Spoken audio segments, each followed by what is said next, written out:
Christmas to you all. Welcome. I'm Lina, and in today's video I'm gonna show you how I made this crop top and palazzo pants for my daughter. I love this baggy pants on her. This is a drift flip. The fabric was from my old office wear. Yeah, so I digitized the pattern for 3 to 4 years old. Yep. And I also have an illustration of how you can create the pattern. All these are on my website. I'm gonna put a link in the description box below. Look at these pretty girls. It's beginning to look a lot like Christmas. So please subscribe to my channel for more sewing videos. Like and share. Keep watching. So this is the dress and the skirt that I flipped to make that beautiful crop top and palazzo pants.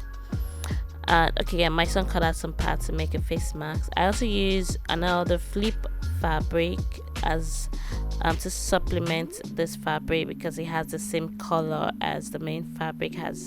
One of the lines has the same color as the main fabric. So yeah, you can get your digitized pattern on my website and the illustration. So I started with the pants.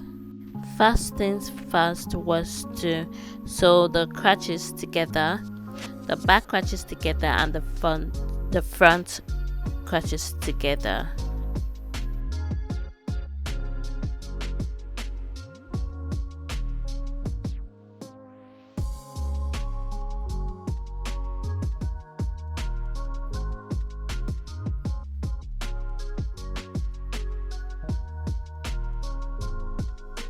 After sewing, I overlocked and pressed, as you can see. The next step was to add the contrasting fabric. Should I call this a contrasting fabric? Well, it's to attach that on the leg and pin and sew.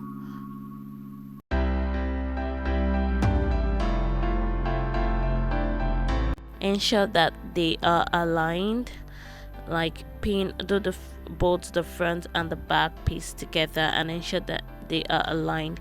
So while sewing the side, one side won't be longer than the other. So this is it here. I used my overlock machine. So the next step was to add the crotches together, the front and the back crotches together, and sew. Don't forget to align your fabric together if you're following, so one side won't be longer than the other.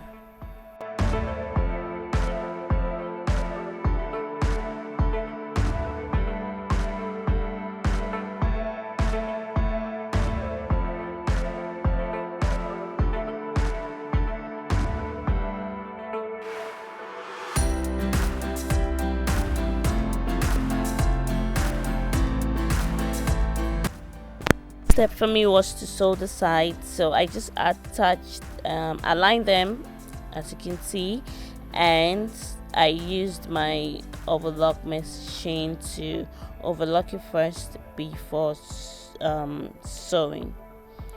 So if you're following, you can do so. Making a palazzo pants is quite easy, especially when there are no details. So, and also this pant has no pockets. Yep, so if you want to put a pocket, you can do that. So after doing that, I pressed to make everything look smooth. The next step was to overlock the top of the pants.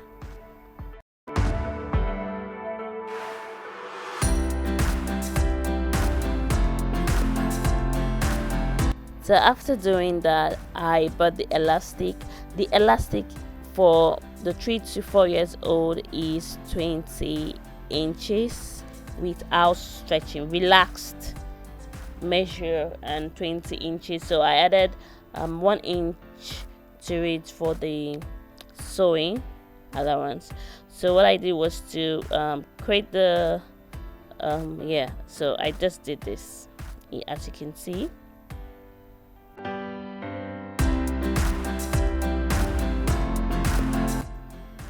So I followed the space in there and sew round, leaving the space to insert my elastic. I also used a label so they know which part is the front and which is the back. So I sewed round, leaving the space to insert the elastic.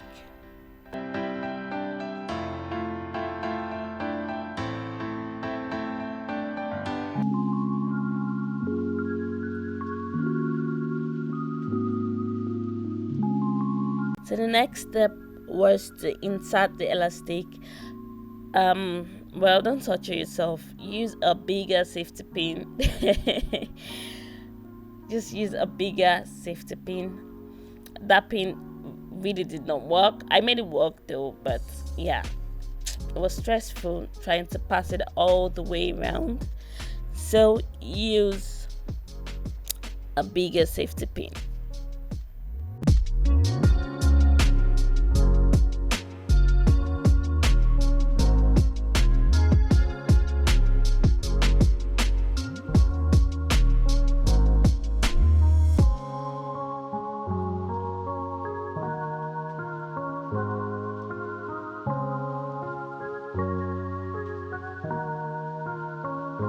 So sew the top and also lock the top so it won't fray.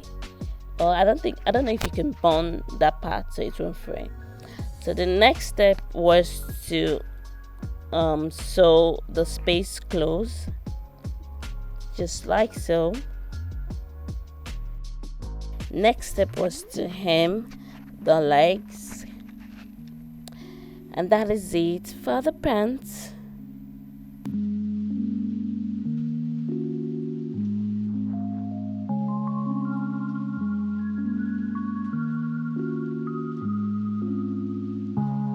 Okay, now for the top.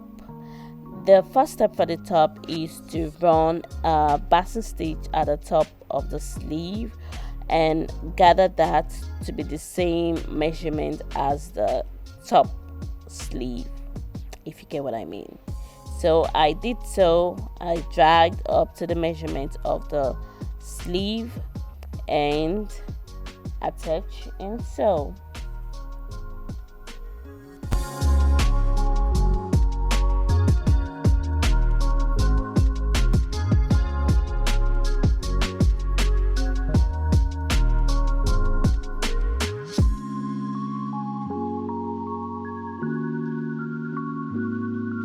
So I have attached mine and it's time for me to sew.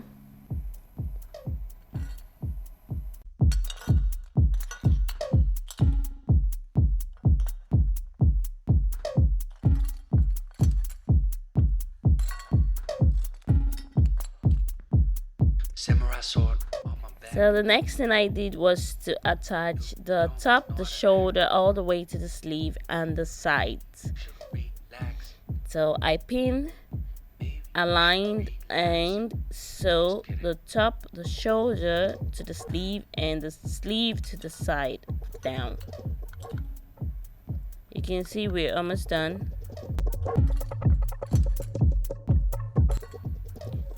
So this is done. I hemmed the sleeve, fold twice and pin and hem.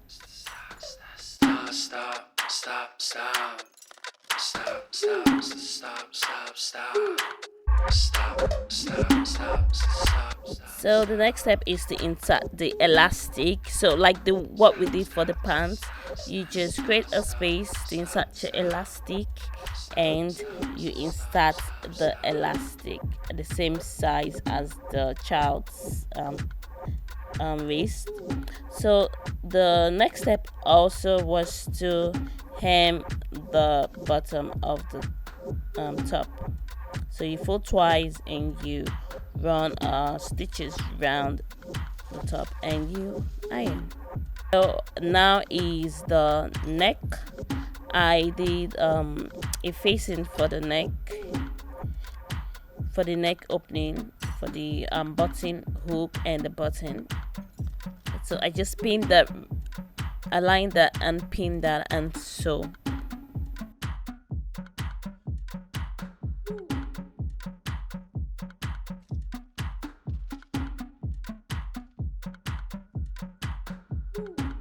After sewing, I trimmed, and also I folded it to the other side, to the back of the top, and I folded it twice to the back of the top, then sew on the edge.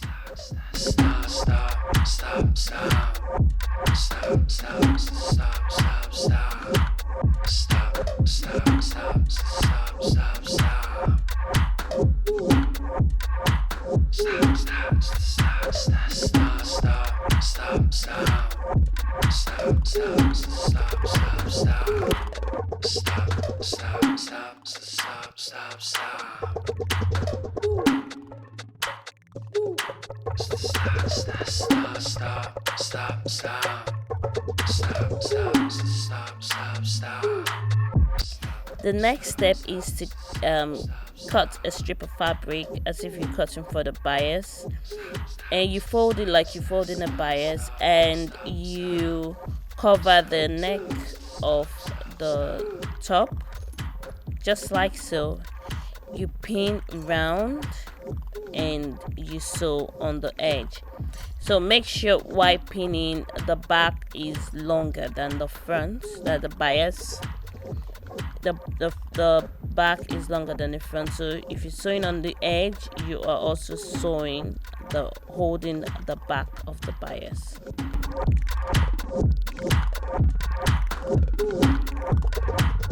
Another way to do this is to use needle and thread. If you want to get it seamlessly, you just use needle and thread, and you can sew first with needle and thread, then you can confidently sew on your machine.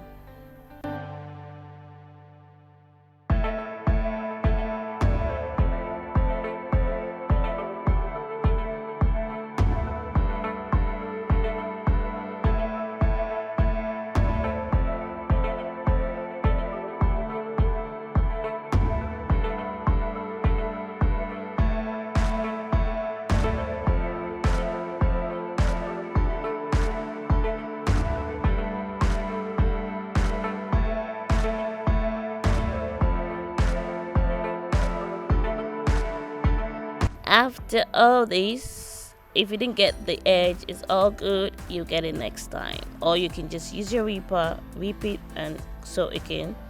But if you use your needle and thread, trust me, you're gonna get it. So next step is to put the hook and the buttonhole. So yeah, I've not gotten the hook yet, but what I did was to use my smoke thread as the hook. You see, I'm being creative here. So I used my smoke thread as the hook, and I got a button. The button has the same color as one of those stripe on the fabric here. Blue button, blue stripe, as you can see. So yeah, this is it. Yeah. So thank you so much. Subscribe and bye.